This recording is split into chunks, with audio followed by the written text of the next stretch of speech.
In the early 19th century, Thomas Bruce removed a collection of ancient Greek sculptures from the Parthenon and Acropolis of Athens to add to the British Museum in London in what remains a controversial topic to this day. But that is the only robbery involving Elgin we'll be discussing on this podcast this evening, after some calamitous decision-making and some excellent football helped Raith Rovers cruise to a 5-1 away win up at Borough Bridge yesterday as they started their 2025-2026 season in the exact same fashion that they ended the last campaign 68 days previously before.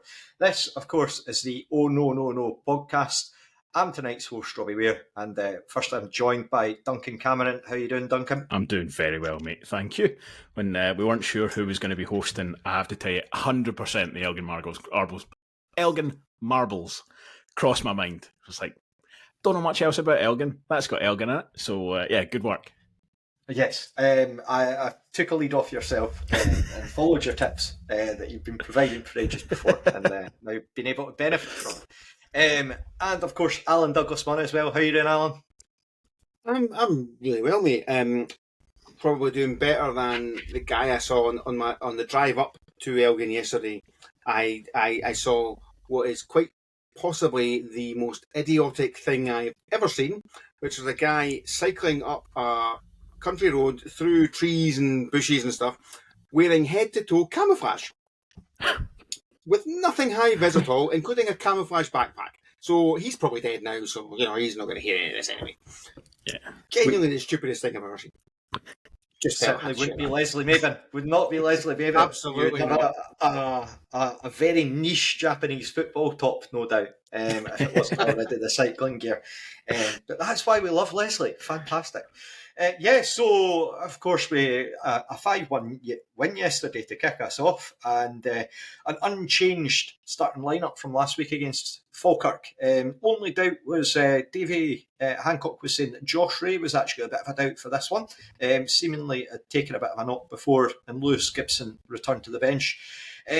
Allan, just to kick us off, how important do you think it is that we're building familiarity in terms of the team? A few new additions, the likes of Jai Rowe coming in. Naturally, it's his first competitive game, but yeah, just being able to link him up with the likes of Jordan Doherty and the rest of the defence.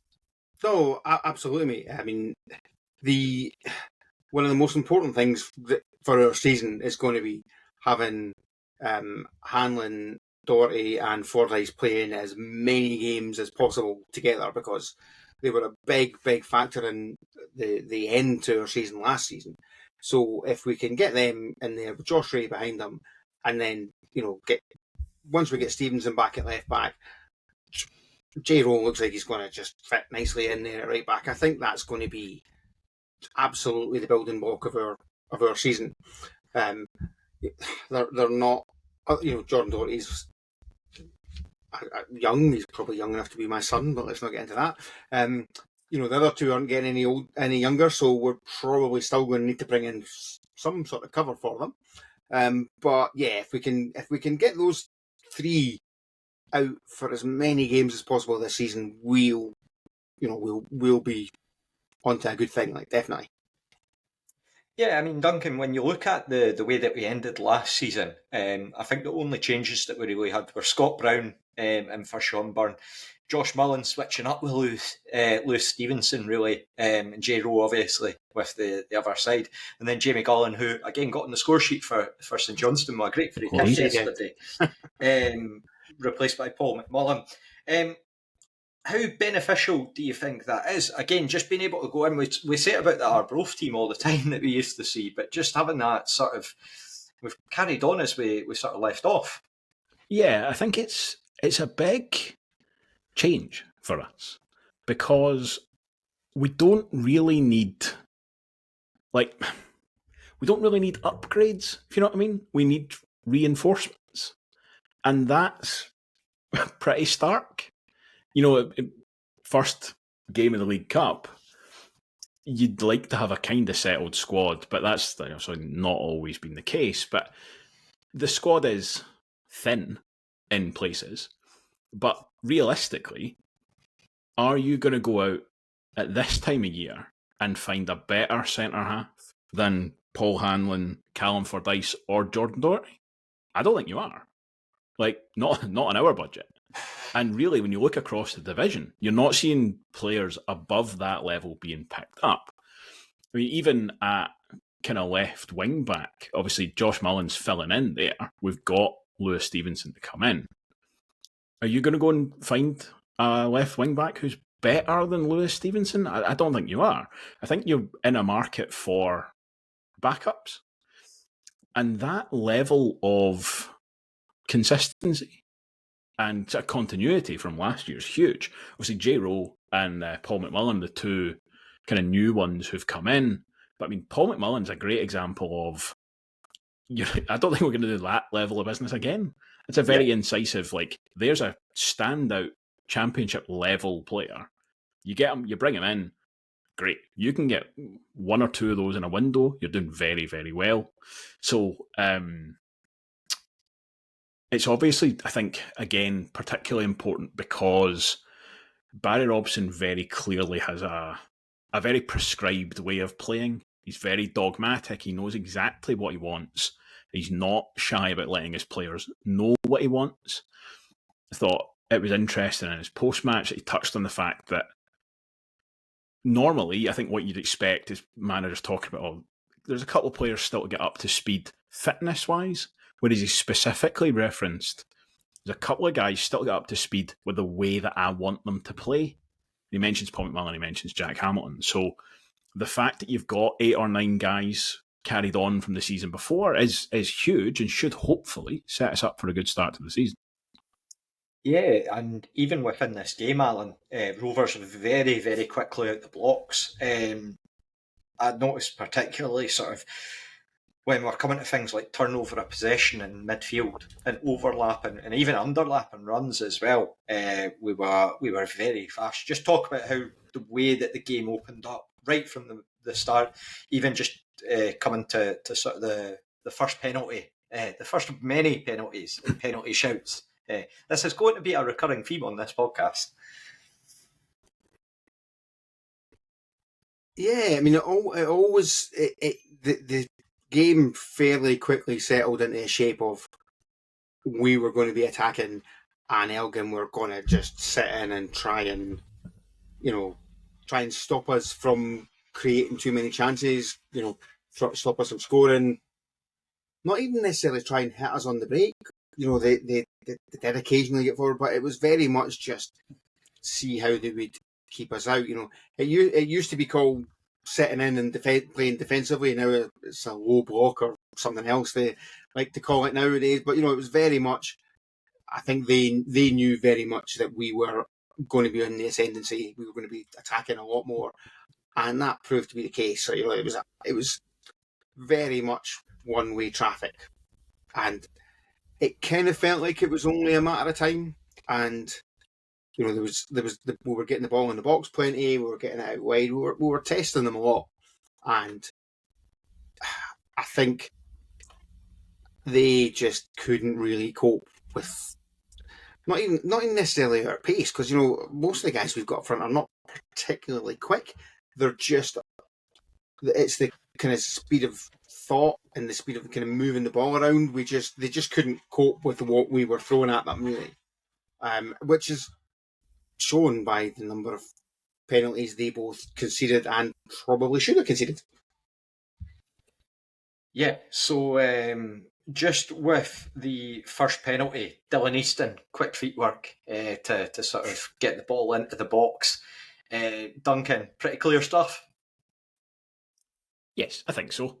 It's very much a Dylan Easton type penalty to win, where it's just, he's very, very good. There's close control. He knows exactly where the ball is all the time. He knows exactly where he's going to go, and the defenders don't. And it's just that takes a little half second to adjust, and he knocks the ball through. And the fact that the two of them have sort of closed the gate is very unfortunate for them, because it means that he doesn't even have to sort of wait for the challenge. You almost can just run into that one.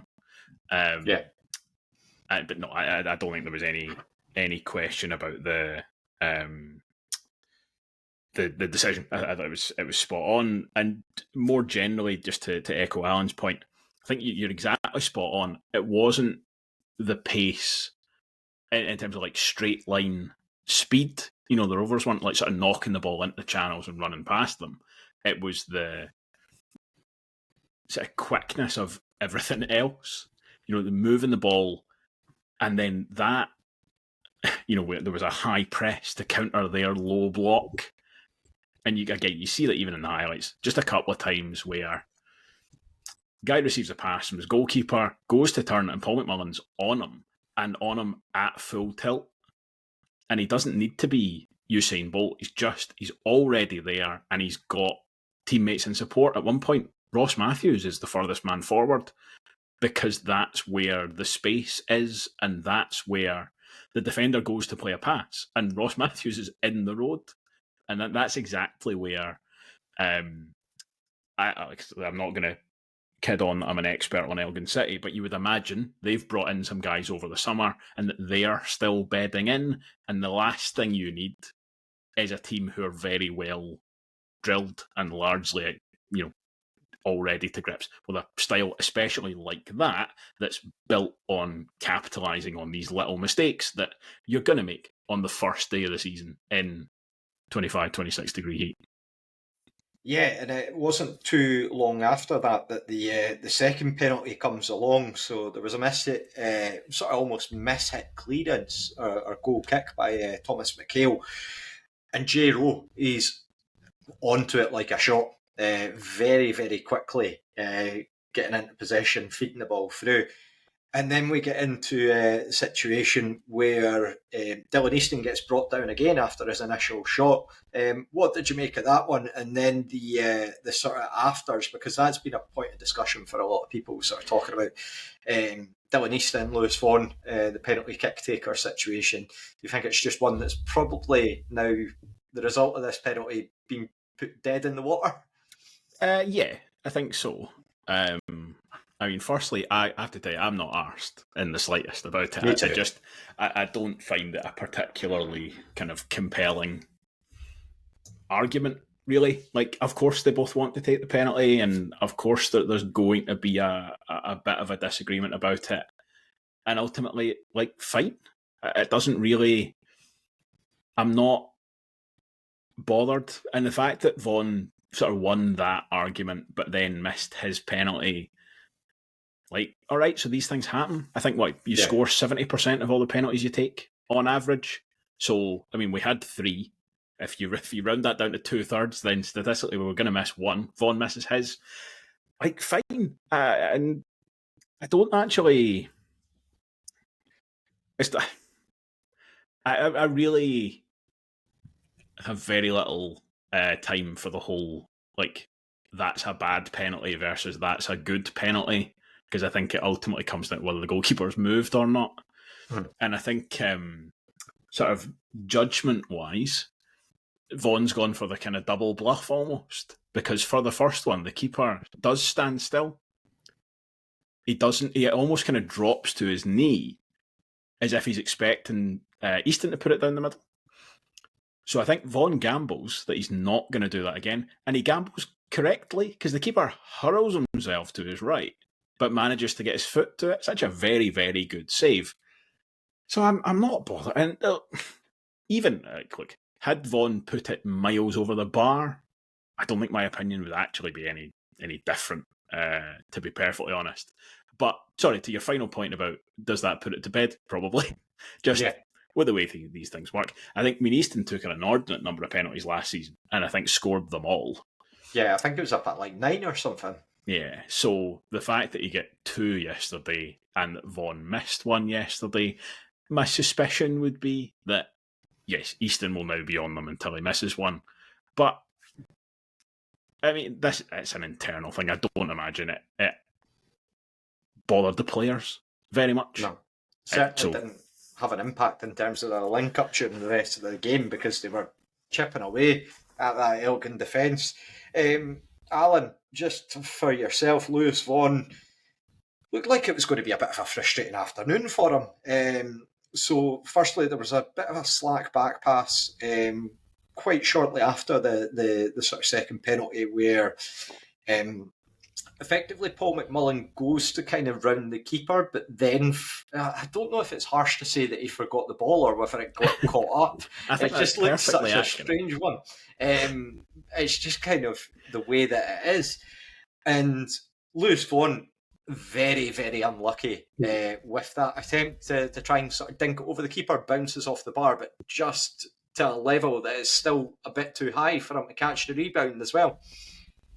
Yeah, I mean, it was a lovely little dink. I mean, he was really unlucky. Like, it was one of those that he pulls it off, it looks brilliant, it's a cracking goal, and it's one of those, if you're 5-6 games into the season and you've already scored a couple, you're like, fair enough. But you could just see that he really wanted to get off the mark in like competitive games. He really wanted to score, hence the whole issue with the penalties in the first place. And he was desperate to get a goal, I think, just to, it took him till the last game of last season to get off the mark. He really didn't want that hanging over him this year. But it was a lovely effort, and he did basically as well as you can without actually scoring. The keeper's quite a big lad, closed him down, made it difficult for him. He got it up and down, almost got it under the bar. Yeah, I thought it was a symptom of a sign of a couple of things with Lewis Vaughan. One, a bit of frustration, but also, my God, he's up for it. He is up for it this season, and if we can keep him fit and keep him in that kind of mood, he's going to score 20 plus goals this season, definitely.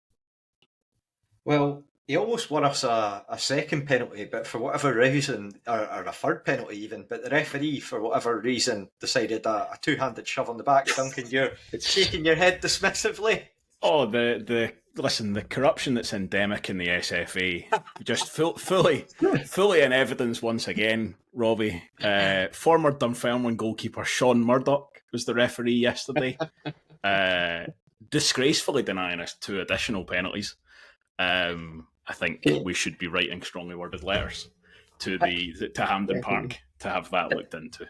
It's just so funny that the fact that like the referee must have been sitting there on Murdoch and just thinking like, what are you guys doing? Like, this is like, I can't like keep giving them, but at the same time, like, it's the type of thing where you would probably go viral, but then they all are pretty much justified. Like, you can if they are penalties, and genuinely, I think that was just about the clearest of the lot of them, and it was a proper, like, blatant two-hand shove in the back. It was a definite penalty, and it was right in front of him. And it was just on the back of, he'd given 2 in midfield that were free kicks, but, like, just incredibly soft. I think it was one either way, where it just, like, a very slight nudge in the back as someone's waiting for a header. Yeah. And that one's so much more blatant. But I have to tell you, see, I think if I was refereeing that, I wouldn't have given that either. I think you're just like, I'm not giving you 3 penalties now. Like, you're already 2-0 up at this point. I'm not giving you a third penalty before half time. Like, it's just, I don't know why. It just doesn't feel right. Doesn't seem like you should be able to get 3 penalties. And, like, obviously, as we're alluding to, the one on Montague in the second half, I think, is a penalty as well. Like, genuinely, I really do think that there were 5 sort of penalty offences in the one game. Should there be a limit to the number of penalties you can get? Don't know. It seems weird that I think we should have had 5 penalties. Like, I almost don't feel like we wanted them, but we should have had them. What's funny, actually, it kind of led to the whole thing that because there was no segregation at Borough yesterday, there was just Rovers and Elgin fans everywhere. Every time the ball went anywhere near, like, the Elgin box, all you heard was everyone going, penalty, penalty, penalty. And I've no idea whether it was Rovers fans or Elgin fans shouting for it. And it's equally as funny for either set of fans, to be honest. It would have been quite something for Dylan Easton to, if Dylan Easton, if we got given 5 penalties and he'd taken all of them, he would almost be that halfway to his season tally in the first game if he scores them all. That would have been quite something. I don't think there was even a booking in the game, though, was there? I don't think so. Like, it wasn't a dirty game. There was I think maybe one kind of relatively hard challenge early on. Probably from Robbie. There wasn't. No bookings. Didn't then kind of set the tone, fortunately. But, 3 penalties. Genuinely, is he? I honestly think there's two other offences in there, but Sean Murdoch not just complaining. knocking on the door at half time, Seriously, pleading with them, please guys, just calm it down. Like, I'm not giving any bookings, but like in your own box, just stop being shove them over 19 nonsense. yards out. It's fine. I will not go daft. But Lewis Vaughan, then again he comes close, and you're just probably thinking one of those days where he hits the bar. To be fair, a real powerhouse of a strike, shall we say, where it just cannons away. Decent save with the keeper, actually, I think. When it was given as a corner, it looked like he got a touch on it. The keeper was like giving it all what's going on here? But it looked to me like he got a touch on it. And yeah, needed that touch. Yeah, definitely. And then finally we managed to get 2-0 up. A well-worked corner routine with Jai Rowe, Allan, getting off the mark for the season. He'd arrived from Boston United with a bit of a reputation as being a bit of a goal scorer, and a lot made of his aerial prowess. So it was a bit of a surprise to see that he seemed to be getting a free header, then tracked by two players for that goal, because it was almost like I was watching back the game earlier today. Sort of when you're looking at the corners, he was getting left very, very freely. No, absolutely. But I mean, I think if you're Elgin, you're looking and you're seeing Paul Hanlon, Jordan Doherty, Callum Fordyce coming up. There's some big guys in there. The right back's not necessarily the one you're looking at. Oh, yeah, fair enough. He's a fairly big, athletic guy, but you're still thinking, well, he's a right back. He's probably there for the knockdown, trying to kick it in. You're not necessarily expecting the kind of for him to be the target for a header. And I very much doubt they'll have seen anything of him. They might have seen a little bit of him in highlights of the friendlies we've played. They're not going to have been sitting watching Boston United highlights to see anything about him. So they've probably been caught a wee bit, cold with that one. But what a header! I mean, yeah, fair enough. He wasn't really getting marked, but it was a cracking header. Like really, really good.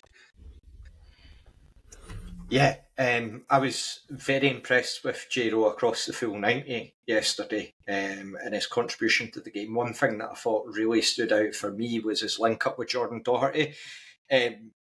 Doherty in particular, I don't know if it was just due to the circumstances of who we were playing and having a bit more of a freer role, but his, as they call, underlaps for a centre-back getting up the pitch, you were seeing him, particularly in the first half, he was popping up a lot in terms of their final third. And a lot of that's down to Jai Rowe bringing him into the game, as well as Scott Brown, Paul McMullen. There was a lovely bit of interchange just before, not long before he got the second goal, where the ball was just pinging about. And I think Jordan Doherty has a bit of a fresh air swipe at the ball. But it's just the way that you're seeing the ball getting recycled about, just really enjoyable to watch. And again, without being disrespectful to Elgin, because again, Alan Hales came out in his post-match interview. I know you've spoken about it, Alan, where you've said he was very, very sort of enthusiastic of his praise for Rovers. But just if we can get that recurring across the season, we're going to be a very enjoyable team to watch. Not long after, we get the third goal, Duncan. Paul McMullen shot, and then Lewis Vaughan gets off the mark for the season. I believe, is that his 14th season in a row that he scored now? I'm trying to remember, because there was so much made towards the end of the last campaign. 14 or 15, I think. I'm sure that we'll get dealt quickly enough. I've got no idea. I don't know why I was trying to work that out. That sounds like loads, but I mean, maybe it is. I've got no idea. But certainly, yeah. I mean, and it's exactly the kind of goal he scores, isn't it? One of the many different types of goals he scores, but he's just very quick, very to react, and that's what you need in that situation. Nice to see. Obviously, I mean, we knew this. We know, Paul McMullen's not an unknown quantity, but just getting shots away, it's good to see. You guys were talking about that in the pre-match. Smithy was saying that about just try and get some shots off a little bit more often. That's exactly where that comes from. McMillan, all right, he's 18 yards out. I think a lot of players would, but he's not thinking about it. He's not looking for a pass. It just gets the ball out under his feet, fires it off, and then Vaughan gets a rebound. And it came at the right time for him. I think we've all seen at different times where Lewis Vaughan gets a little bit into that kind of trying too hard mode. Yep. And I don't think his game suffers in particular. It just makes it slightly tougher to watch because you can see that he's kind of beating himself up a bit.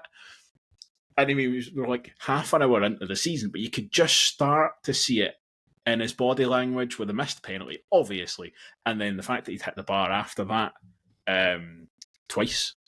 You could just see that it's like, yeah, he's going to feel like he's needing one, and then he gets that, and like, brilliant, perfect. Yeah. So, absolutely. And then I think an accurate reflection of the first half, really.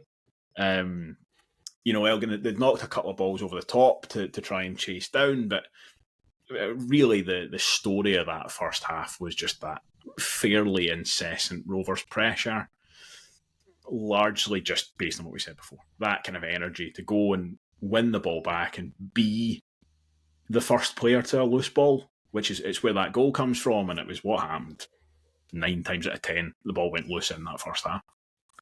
Yeah, Davey was certainly quite to the point when he was talking Davey Hancock with Raith TV, sort of saying about a lot being made before the game about we were part of it as well, talking about goal difference, being able to get as many on as possible, and it certainly felt that way. And I don't think Elgin really could have had many complaints if we had a few more than we actually did, particularly with the first half. Again, and I don't feel that's been disrespectful to them. Just one of those ones where for teams at League 2, they probably go into this and it's a very, very tough ask to be getting out the groups, largely because you're bottom of the pile financially, and as well with the part-time.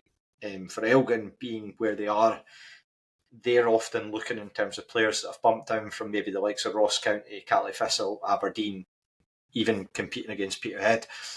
So yeah, it does make it a lot tougher for teams when they're building their squads, particularly as they're trying to get things like cooperation agreements put in place or loan signings might be retained. So yeah, I feel like it was a very fair reflection as to where the game was. We reach half time, and then going into the second half, maybe a bit of a sort of slower start from Rovers, a bit less sort of pressure going forward.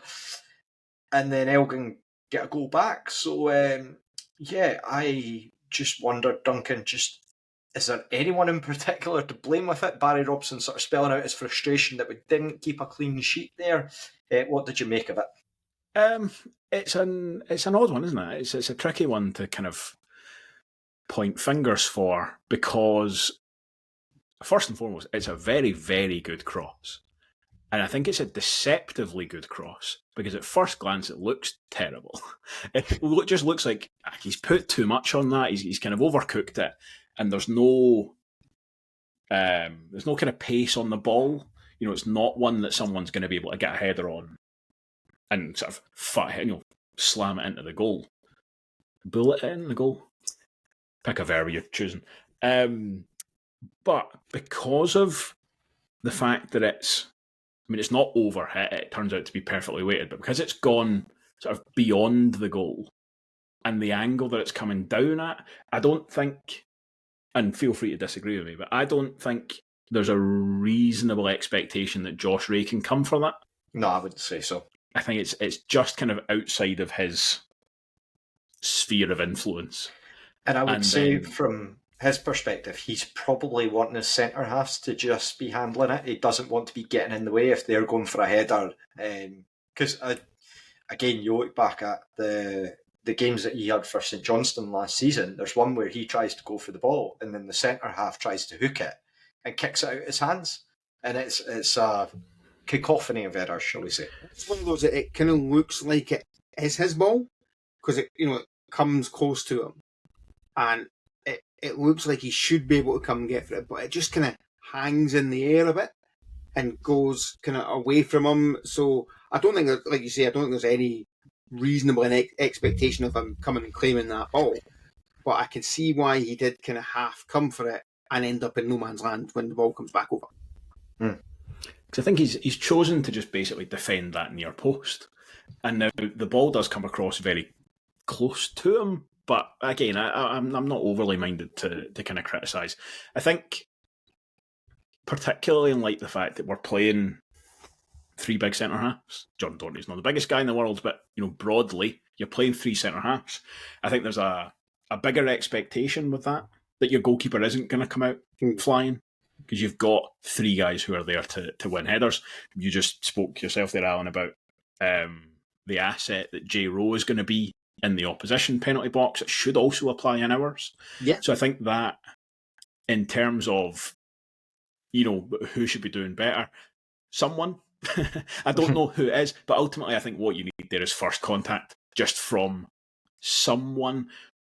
And I don't know if it's even a case of, we're 3-0 up, we're playing a League Two side. All I can do is put this out for another corner. I'm just not gonna, if you know what I mean. Like, we'll try and win the second ball. But the guy, sorry, I don't know who it is. It's a really good header to get it back across, and it's a brilliant finish. Yeah, it's a nice. I didn't realise the ball's behind him. He does so well to kind of hook that into the goal. And I can see why Barry Robson's annoyed by it. And I think it led to a kind of 5-minute period where you're just a little bit like, hang on a second, is this game going to go the other way? I wasn't thinking this at the time, but I just thinking there, like Linlithgow, where between half-time and Josh Ray being subbed off in about 65 minutes, he hadn't touched the ball. But then the game turns on a sixpence and suddenly you're 2-1 down. Yeah. We've seen it happen. We all know that football momentum's huge. But it never actually really kind of threatened to burst into life or whatever the opposite of that would be. So, yes. In the same way that no goal is unpreventable, definitely. Someone in there could have done better and just nipped it out for a corner. But I don't know. I wasn't dismayed by it necessarily. Well, you're saying that no goal is preventable, but what is certainly preventable is crazy decision making by Elgin defenders in their own box, which once again came a cropper for penalty number 3. Maybe the least sort of egregious of the 3 penalties. Allan, what did you make of that? It was it was the only one of the 3. And, potentially actually the only one of the 5, shall we say, that I wasn't sure about live in the stadium. I think I had to put it on a group chat because I knew you, Duncan was watching it. I was like, was it a penalty? And you were like, yeah, definitely. From where I was like, it could be. If you tell me it is a penalty, I won't argue. If you tell me it's not, I also won't argue. I wasn't 100% sure. Watching it on the highlights, yeah, definitely. The guy just... He's kind of lazy foot left out. Easton does that to very good Championship defenders all the time. He's going to do it to League Two defenders more easily. And it's definitely a penalty. I love the whole, like, he clearly fouls Easton, and then the way the ball goes, it must then touch his foot, and you see him point and go, but I've got the ball, it's not a penalty. It's like, it really is, mate. Yeah, I was going to say the same thing. Looking at the replays, it's a closer decision than I thought initially. I agree with you, Robbie. I think this is one I would describe as the softest of them all. But it is very much a case that Easton kind of kills the ball as he basically just cuts it away from the man. And then, does he touch the ball as it's going by him? Like, maybe not. But if he does, he's not really affecting the ball, and he's very much affecting Dylan Easton when he knocks him over. So, maybe he's got enough on the ball to put that away. But I don't think it's a great case. Put it that way. It's one of those that if we don't get it, if it turns out if it ends up like 0-0, and we don't get that penalty, you're not sitting there going, that's absolutely disgraceful. How have we not got that? You're going, yeah, that's probably a penalty. We should have got that. But you're not going mental about it. You could see why he wouldn't give it if he hadn't done. But given he'd already turned down one blatant one, maybe that was the... Sean Murdoch having to do some amount of mental accounting as he goes to, oh, Christ, what am I giving and what am I not? Well, it's certainly one for the highlight reel. I didn't actually realise Sean Murdoch had moved into refereeing, so all the best to him. I think that must be the first game that he's done for us. Yeah. But he, to be fair, he spent a fair bit of time working at it. I think he's been doing, kind of pyramid games for a wee while. So whether he's now category 1 or whatever it is for doing like championship games for us this season, I've got no idea. 'Cause obviously, League Cup groups, you get refs from all over the place. Yeah. See, for me, I wonder what that's like for the players, because to have someone that they know that's been out on the pitch and seen it from their perspective. Again, you're not, as a player, I'm sure you're going to argue for every decision you're weighing that the referee's terrible when he makes them the other way, and fair play when it makes it for you. But I wonder if that is there is a degree of respect there on the basis that. Oh, it's a kind of cliche come to life, isn't it? It's the kind of thing that you hear. I was going to say radio pundits, as if there's really. That's not what we're doing. Alan Preston. He's not playing the game. It's a real Clyde Super Scoreboard opinion to be like, they should get ex-pros to be referees because they came up the den. He missed 2 blatant penalties yesterday, Sean. But actually, overall, he did probably fine. But I think he's the first or the most high profile that I can think of who's, been a kind of like a lower league type guy, a guy in our kind of world, I suppose, who's now kind of come back and done it as a referee as well. I think if you're going to see more of it, you're going to have to get them to relax the whole having to stop at 50. I don't know if that's still a thing or not, but I know it certainly used to be the case that they had to retire at 50. Now, it's perfectly acceptable for someone to be really fit in their 50s now, so I don't see, if they're going to be able to play football into their late 30s, to then qualify as a ref and actually build up to that level, you're probably only going to get 3-4 years out of them at the top level before they hit 50. So they almost need to, they have to recognise that guys can stay fit. It should be about their fitness rather than about their age. There shouldn't be a automatic, you're 50, you can't referee anymore kind of nonsense. Yeah. So I mean, in the sense that I'm now just reading live from his Wikipedia page, but there is some helpful stuff here. So as early as 2015, he's on record as saying he wanted to become a referee. He retired from playing at the end of 2018-19. So he's effectively been in that refereeing world for the best part of kind of 7 years, and allegedly is now a Category 1 referee. There's no citation for that, Wikipedia fans, so don't quote me on that one. The other two were quotes from Daily Record articles, but maybe we'll see more of them. He owns a couple of penalties, so. Yeah, because the only other player that I can think of that, again, he's not made the jump up, but one of our own, Grant Anderson. Grant Anderson was the other Yeah, because he was doing referee work for a good bit.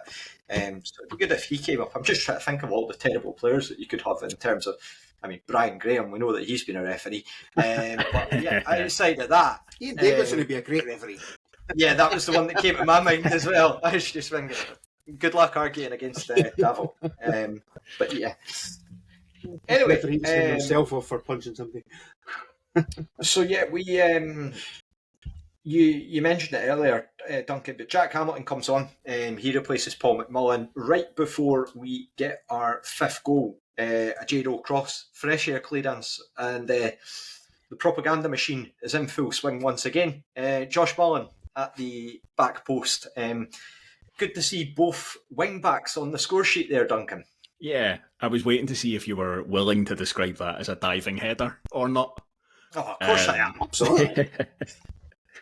I think it's a diving header if you have to kind of stoop into it first. But to be fair, I'm fully on board for Josh Mullin and anything he does. So, yeah, very good to see. Also, to your point, you get both wing backs scoring, which I very briefly yesterday tried to look back to see the last time it happened. I don't know. To the best of my research abilities, it hasn't happened since and including Kieran McDonald and Regan Tumley, because they were the two that I thought might have done, but definitely didn't. So I can't think that it would have happened since. You're talking about like Ross Millen and Liam Dick both scoring in the same game. So I don't know. Answers on a postcard, please, listeners. If you can tell us that, I would be both impressed and interested. But the thing that impressed me actually most, other than the fantastic diving technique with Josh Mullin's header, is actually just the positioning.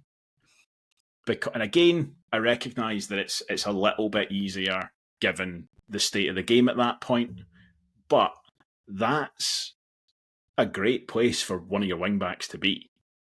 When you're attacking, as you say, like it's a fresh air swipe on a cross. He's not necessarily expecting the ball to be there, but he's live to it. He runs off his man as well. You can see there's a bit of an inquest in the defence. But that's the huge advantage with your really advanced wing-backs in those attacking positions.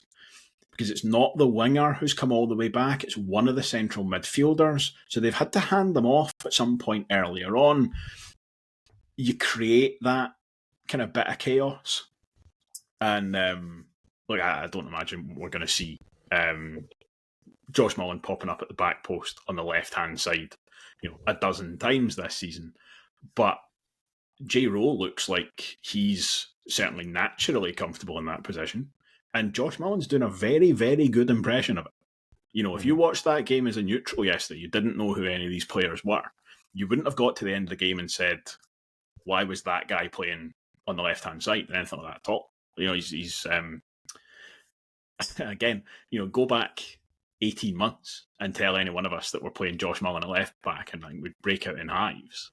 But I thought he was excellent.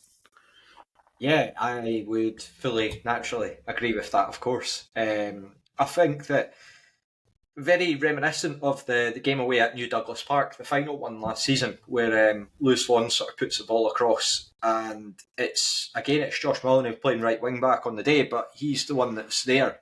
For him to be getting into positions like that, very, very positive. And I think it's things like that sort of really speak to the effort that he puts in and what he adds to the team. So it was great to see him get off the mark.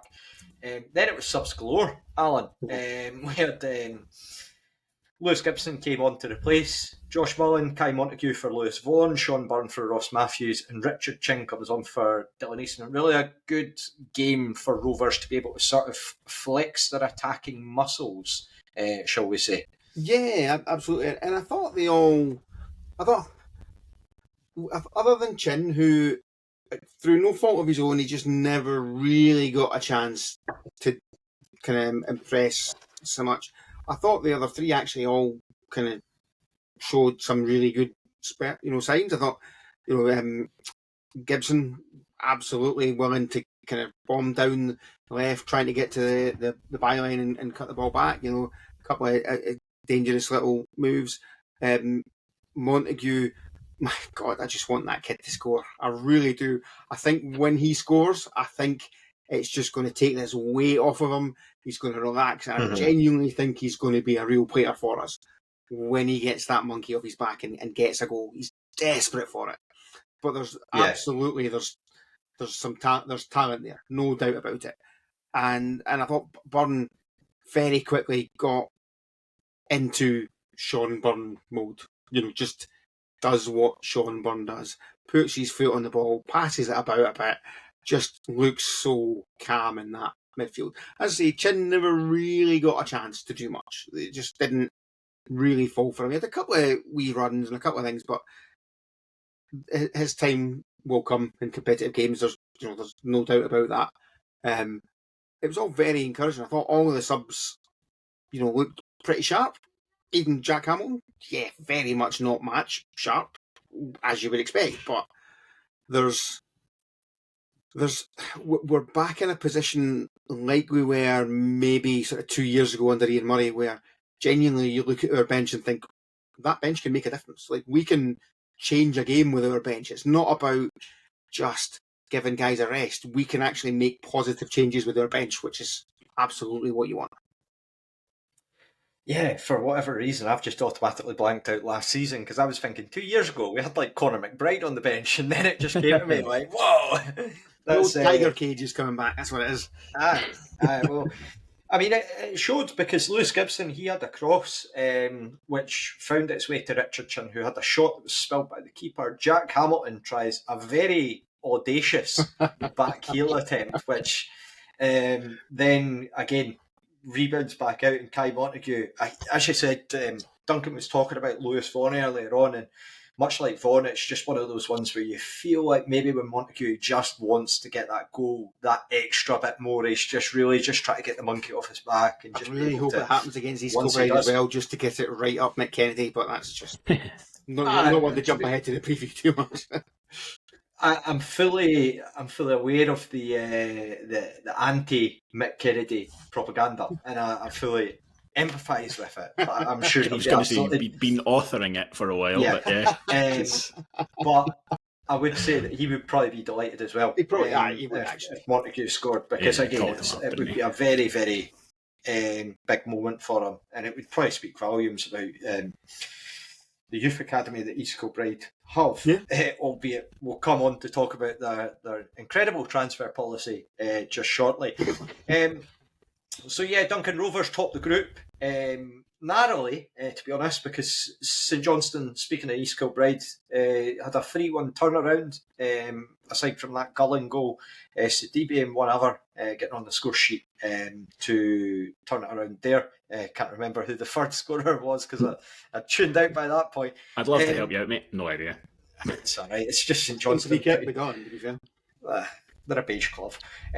So yeah, just good to see us start quite aggressively into our League Cup campaign. Yeah, definitely. And listen, none of us are getting carried away. Like, as you said, it's a very tricky position for your League Two sides. You know, most of them don't have their squad fully built by this stage in the season. You know, we saw Thistle beat Edinburgh. Was that 4-1 that finished? Yeah. I don't think anybody outside of Partick Thistle saw that result on Friday night and thought, like, whoa, maybe Thistle are going to be a real force to contend with. And again, I don't think anybody's looking at us beating Elgin 5-1 and thinking the same thing, either inside or out. Morton had a similar result against Peterhead as well. And that's 4-2, I think, in the end. Yeah, something like that. But fundamentally, you can only beat the team that you're up against. And 5-1, that's a very, very good result. It's the kind of result we were hoping for ahead of time. So, yes, it's a very good building block. It would have been a real bonus had St Johnstone continued to struggle after half-time against East Kilbride. Because you know what these League Cup groups are like. They are kind of tricky to get out of. And you're kind of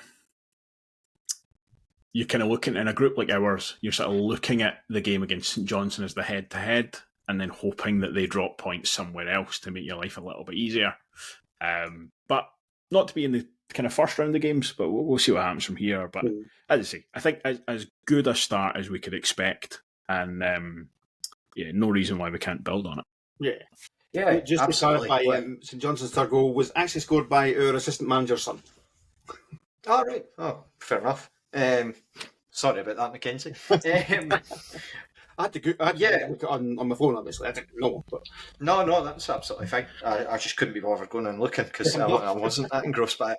Didn't really care that much. Yes, even that St Johnstone game, it was a strange one to sort of keep tabs on because it was a very even game. It just felt like it was decided, like looking back at the highlights for it, it felt like it was decided by a couple of unforced errors from Lewis Spence, who's at East Kilbride.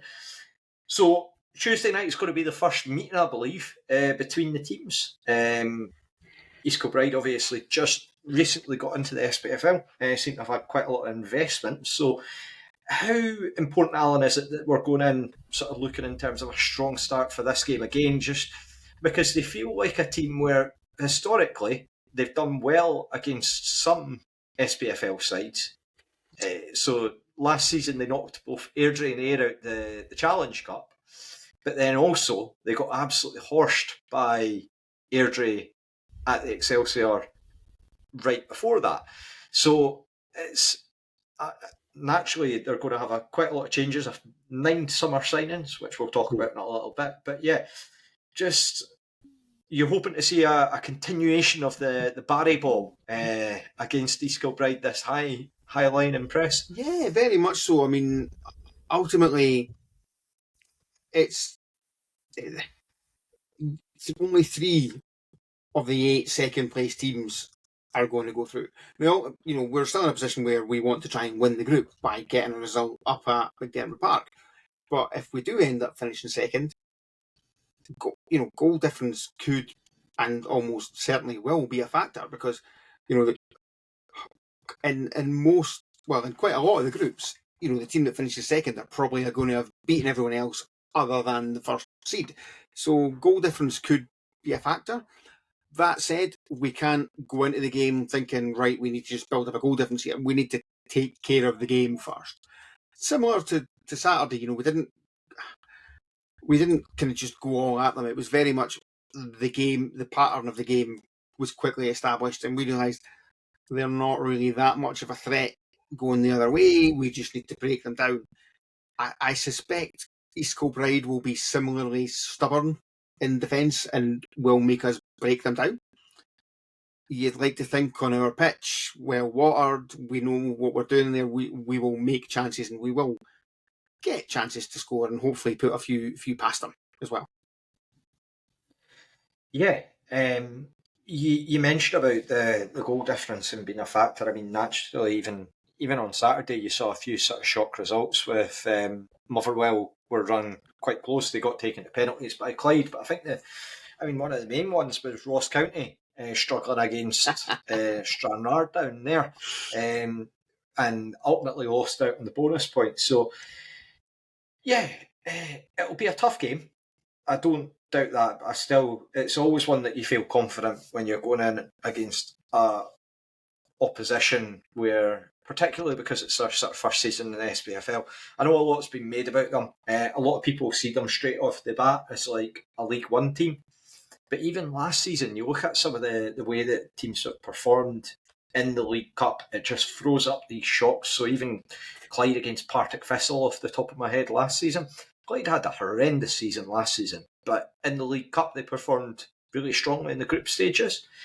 As a whole, a few summer signings sort of to pick out. You had Jack Healy arriving for East Kilbride from East Fife, OCC of Love Island fame arriving from Edinburgh City, and Mohamed Niang. And as well, you've got a return for the likes of Nathan Flanagan to start as part of Duncan.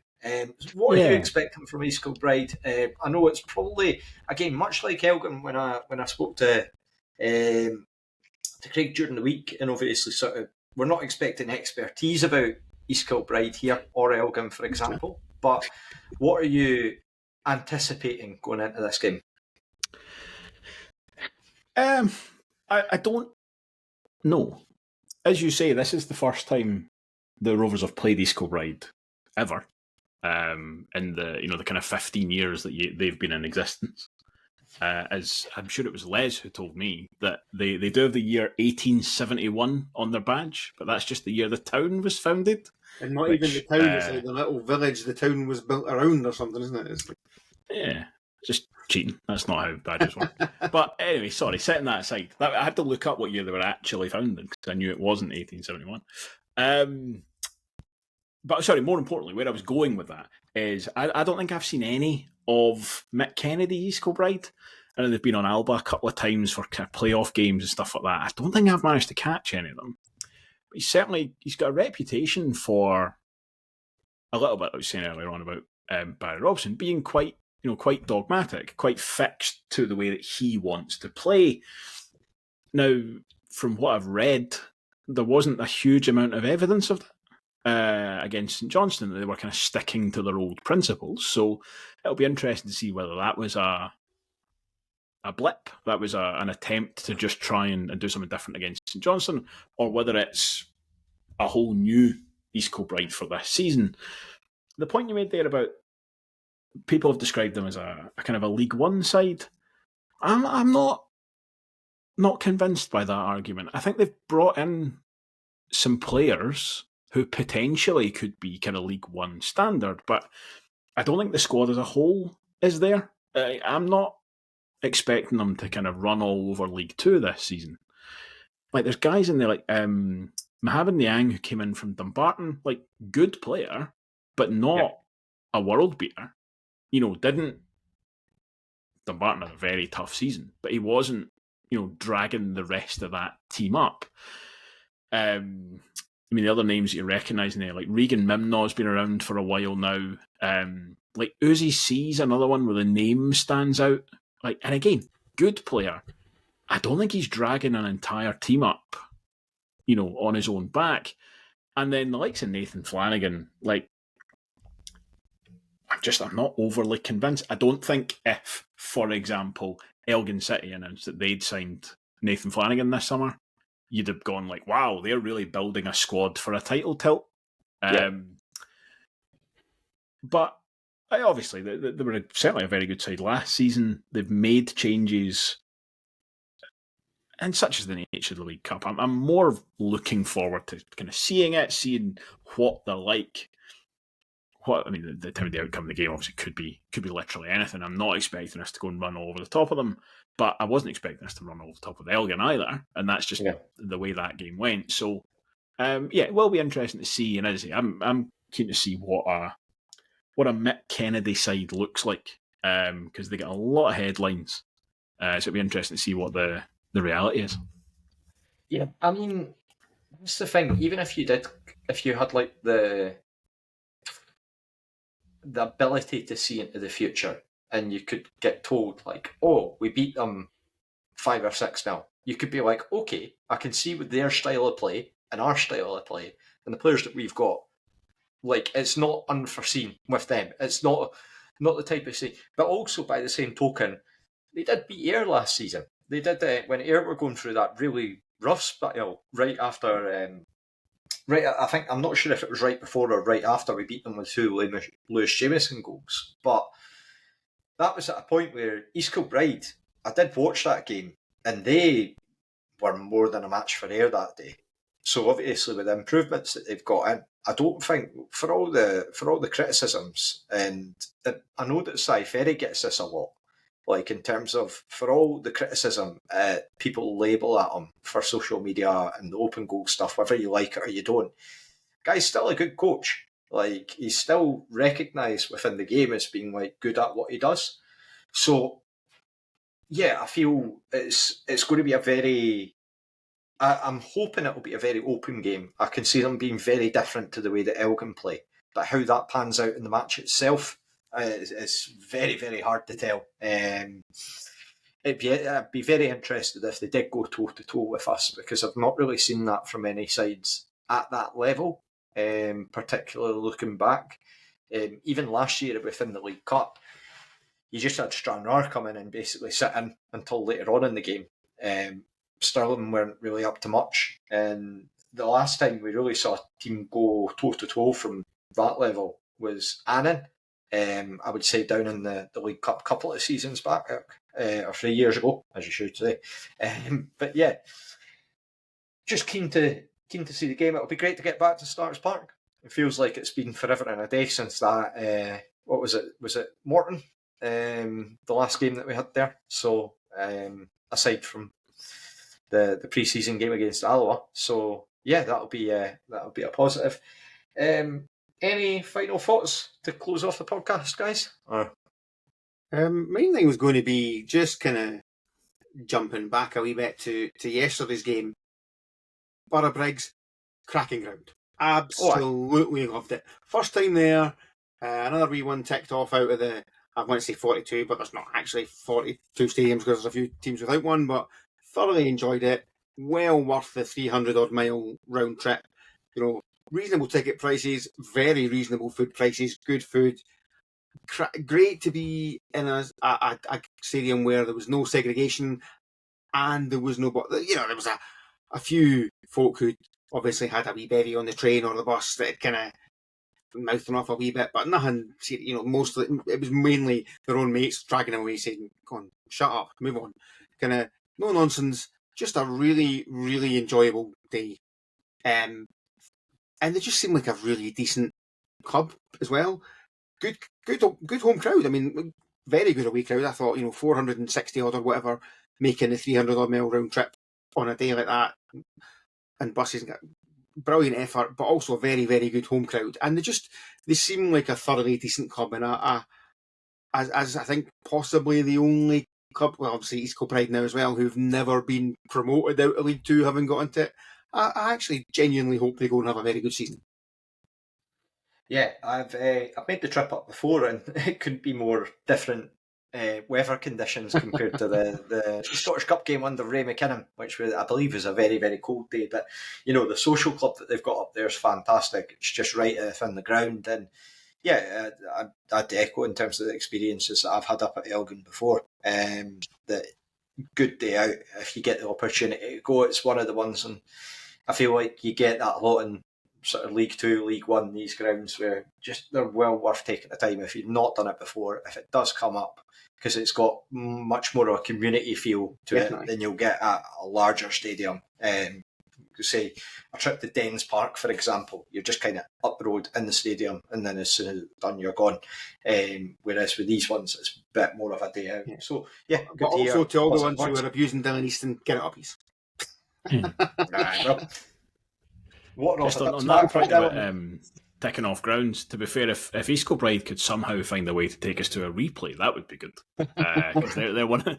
I've only 2 to get, and they're one of them. So if they make it through this Europa League style nonsense that they've put into the Challenge Cup, then we'll see how they do, and hopefully maybe an away day at K Park. Albeit it will be an absolute nightmare for tickets if you're. For that one. Still not going to be the most shambolic attempt for getting away tickets this season, which is absolutely going to be Queen's Park. Oh, 100%. 100%. Unless you've fully booked out the hospitality already for one of the away games. Stevie's doing that. Stevie Gray on the buses. They're getting ahead of the curve, and they're just going for hospitality. Which, to be fair, why not? It's a great shout. Absolutely. It's a hospitality venue. There just happens to be a football pitch out two of the windows. Yeah, very much. Very much. That's what it's there for. They're more interested in promoting their Lana Del Rey gig. Chris Brown as well. Barbie in there when they are hosting football matches. But that's a story for another day. Absolutely.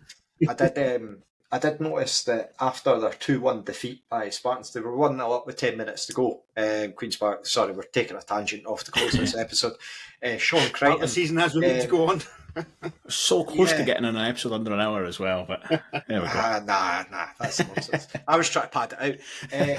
Sean Crichton's effectively getting slaughtered by their fans now about his post-match interview, saying that they need to experience how to win football games.